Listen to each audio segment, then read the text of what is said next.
What's up, YouTube? This is Too Raw for TV. All right, so shout out to my brother who is Hendo, because he been cheerleading a lot about his Detroit Pistons, and rightfully so. And shame on me for not doing a video on this squad.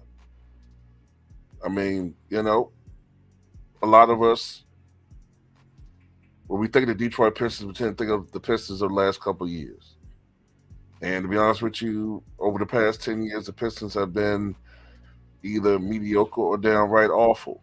Last year, they were downright horrendous. Matter of fact, we were counting how many consecutive losses they would have. Like, would they break records for losses?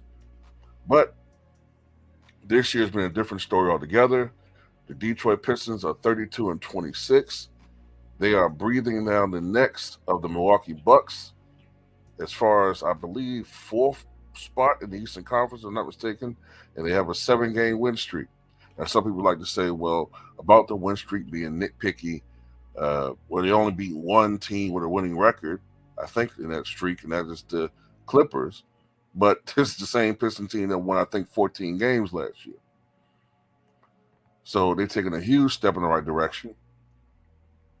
And I want to give a lot of the credit, of course, to the man you see here in this image, Cade Cunningham, who has stepped up big here in his 4th season in the NBA. Right now, he's averaging a career best 25-plus points per night.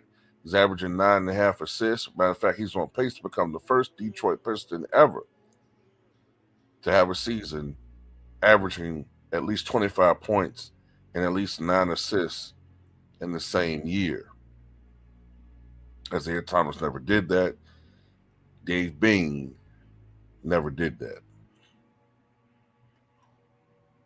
He's shooting a career high 46% from the floor.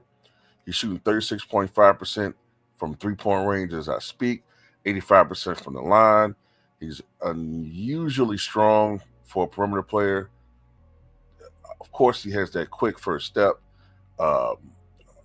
Amazing one-on-one scorer. He's a walking bucket. And he's only 23 years old.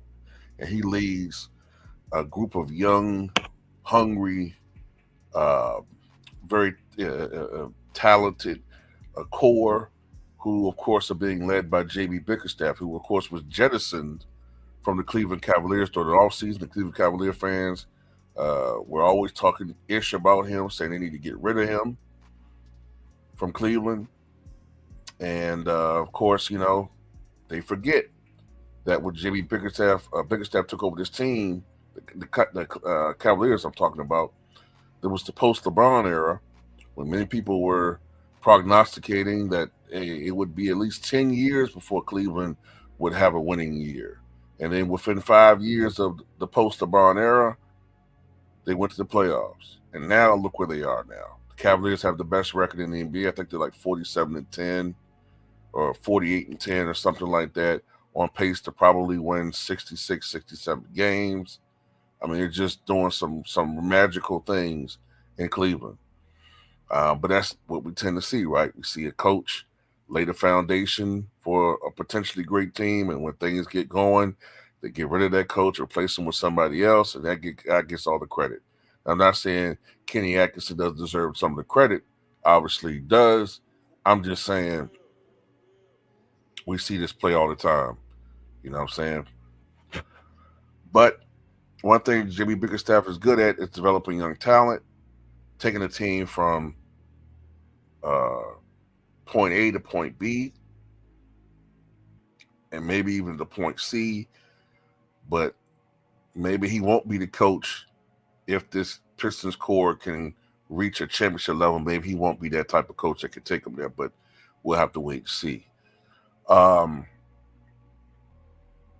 Detroit has improved tremendously in so many different ways. Statistically, they were at the bottom of the NBA when it came to offense and defense last year. They were allowing opponents to shoot 49% from the floor. This year, I think that's down to 46%. They were next to last in turnovers as far as taking care of the basketball.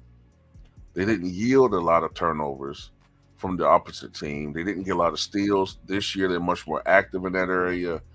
And what I'm most impressed of is the defensive improvement. They're still a middling team offensively, but defensively, they're just one spot out of the top 10 in defense. That's very impressive to go from next to the last team in defense to almost in the elite class of defense. And that's why they've improved so much. Last year, they were scoring about 110 points a night. Now they're scoring about 113, 114 points a night. Last year was giving up almost 120 points a night. This year they're giving up about 113, I think about 113 points a night. So that's a big, big difference in today's NBA. And they shoot the ball better. They're taking better high quality shots. They're being more patient. And some of it just come with experience. Some of it comes with experience.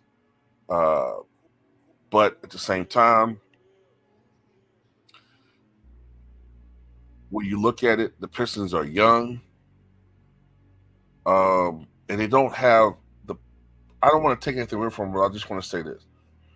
They don't have the pressure of expectation yet. I'm not saying they're going to have some decline next year, like that, but I'm just saying it does kind of help that they don't have the pressure of people expecting them to perform at a certain level. So they probably have a world against us mentality. They don't think we can do this. So that's a unifying thing. And right now they're playing great, great basketball. And they're going to be a dangerous team in the playoffs. And anybody that plays them, especially in the first round, they're in trouble. They're definitely in trouble. And salute to them. And I always like to root for the underdog. And I don't like rooting for the teams that everybody's like rooting for. I like rooting for the underdog as far as a team that nobody expects anything from, or I like to root for the small market teams that are excelling that don't get the credit they deserve. Where everybody always talking about, the big market clubs like the New York clubs or the Los Angeles teams. I like to look at the smaller market teams that are developing their talent organically or developing their talent in a more traditional sense. That's why I always used to love the San Antonio Spurs back in the day. People call them boring. They weren't boring. If you were a basketball purist, if you loved to watch basketball the way it's supposed to be played, you enjoy watching the San Antonio Spurs play basketball. You know what I'm saying? And what Tim Duncan did there, and I think Tim Duncan is probably, along with Moses Malone, two of the most underrated players in the history of the game. Two of the most underrated. I think also in that category for underrated, now that I'm expanding on that a little bit, I would say would be Alex English, Adrian Dantley, and now even Elgin Baylor. He's become criminally underrated since the 1990s. There's some others as well. But getting back to the Detroit Pistons team, salute to them, man. They're playing phenomenal basketball, and anybody that's playing against them, you know what I'm saying, they're not the easy out they were before. No doubt about it, man. So salute to him. And yeah, I think Cade Cunningham should get some MVP votes. He should. Now I think Shea's the MVP right now.